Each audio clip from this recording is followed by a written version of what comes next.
जरा सोचिए, एक एथलीट के बारे में जिसका दिन सूरज उगने से भी पहले शुरू हो जाता है।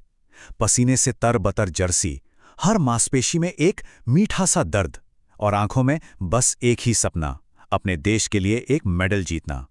इसके पीछे सालों की मेहनत होती है, परिवार का त्याग होता है, सब कुछ बस उस एक पल के लिए दांव पर लगा होता है। लेकिन तब क्या होता है जब ये खूबसूरत सपना एक बेहद शर्मनाक आंकड़े में तब्दील हो जाए? जब जीत की मंजिल ईमानदारी के रास्ते से नहीं बल्कि धोखे की पगडंडी से मिले। यही आज भारतीय खेल जगत की एक कड़वी हकीकत बन गई है। चलिए अब सीधे मुद्दे पर आते हैं। देखिए, वर्ल्ड एंटी डोपिंग एजेंसी, जिसे हम WADA के नाम से जानते हैं, उसने 2024 की शुरुआत में अपनी सालाना रिपोर्ट जारी की है। और इस रिपोर्ट में जो सामने आया है वो वाकई बहुत चिंताजनक है। इसके मुताबिक भारत लगातार तीसरे साल डोपिंग के नियमों को तोड़ने के मामले में पूरी दुनिया में नंबर 1 पर है। और यकीन मानिए, ये एक ऐसी रेस है जिसे कोई भी देश जीतना नहीं चाहता। देखिए, ये सिर्फ कुछ नंबरों का खेल नहीं है, ये एक बहुत ही गहरा, एक सिस्टमैटिक मसला है जो हमारे देश की खेल की छवि पर एक धब्बा लगा रहा है। ये वो अनचाहा खिताब है जो हमारे उन हजारों ईमानदार एथलीट्स की मेहनत पर एक बड़ा सवालिया निशान खड़ा कर देता है। तो ये आंकड़ा आखिर कितना बड़ा है?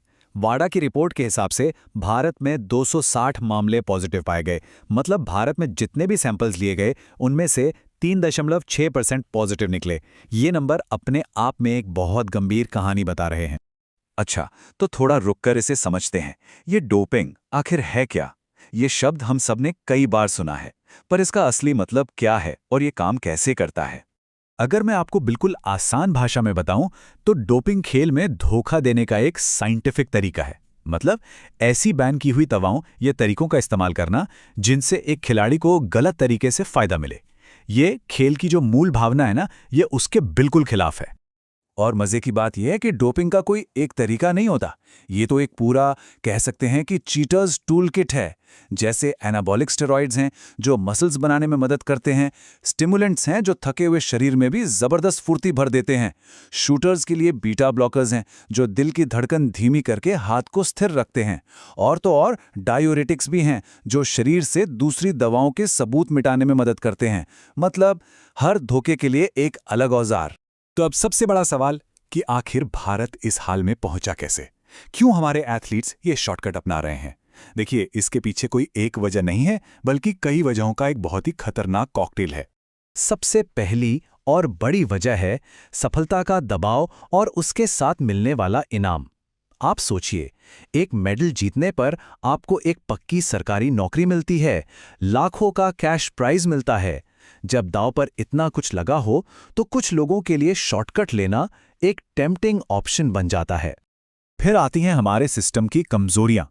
लोकल जिम या दवा की दुकानों पर एनाबॉलिक स्टेरॉइड बिना किसी डॉक्टर के पर्चे के बड़ी आसानी से मिल जाते हैं। कई एथलीट्स और उनके कोचों को तो WADA के नियमों की सही जानकारी तक नहीं होती। जब अच्छी ट्रेनिंग की सुविधाएं और साइंटिफिक सपोर्ट नहीं मिलता तो एथलीट डोपिंग जैसे शॉर्टकट की तरफ मुड़ जाते हैं। और छोटे लेवल पर जिला स्तर के टूर्नामेंट्स में तो कोई टेस्टिंग ही नहीं होती, जिससे धोखेबाजों को एक तरह से खुली छूट मिल जाती है।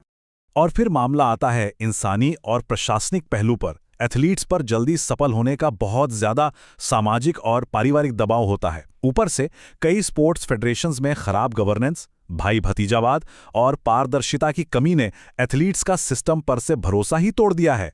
डोपिंग का असर सिर्फ मेडल छिन जाने या बैन लगने तक ही नहीं रहता। नहीं, इसका असर बहुत गहरा और बहुत दूर तक जाता है, जो हमारे पूरे स्पोर्ट्स इकोसिस्टम को अंदर से खोखला कर देता है।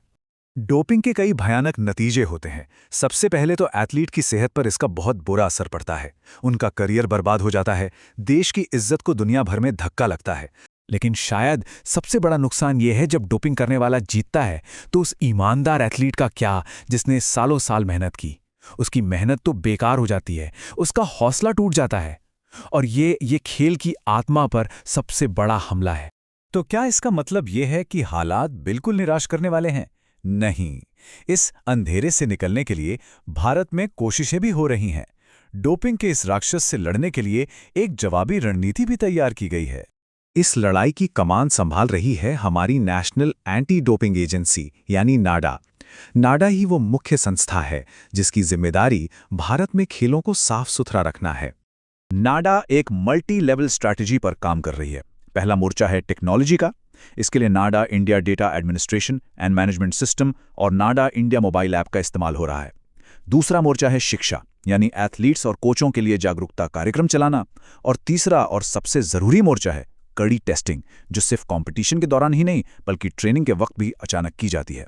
तो अच्छी बात यह है कि लड़ाई शुरू हो चुकी है, लेकिन असली सवाल अभी भी वही है। क्या टेक्नोलॉजी, शिक्षा और टेस्टिंग का ये कॉम्बिनेशन डोपिंग की गहरी जड़ों को काट पाएगा? क्या डोप मुक्त भारत का सपना सच हो पाएगा, या ये हमेशा एक कभी ना खत्म होने वाली दौड़ बनी रहेगी? खैर, इसका जवाब हमारे सिस्टम, हमारे एथलीट्स और हम सबकी सामूहिक इच्छा शक्ति पर निर्भर करेगा। अगर ये वीडियो आपको पसंद आया हो तो लाइक जरूर करें, शेयर करें उन दोस्तों के साथ जिन्हें यूपीएससी, लॉ या जनरल नॉलेज की तैयारी करनी है। और हाँ, सब्सक्राइब करें। आप अपने सुझाव या सवाल नीचे कमेंट में लिख सकते हैं। यूपीएससी एंड कॉम्पिटिटिव एग्जाम की गाइडेंस या मेंटरशिप के लिए संपर्क करें। Our contact information is given in description. धन्यवाद। मैं हूं कृणाल ठाकुर। मिलते हैं अगले भाग में। जय हिंद।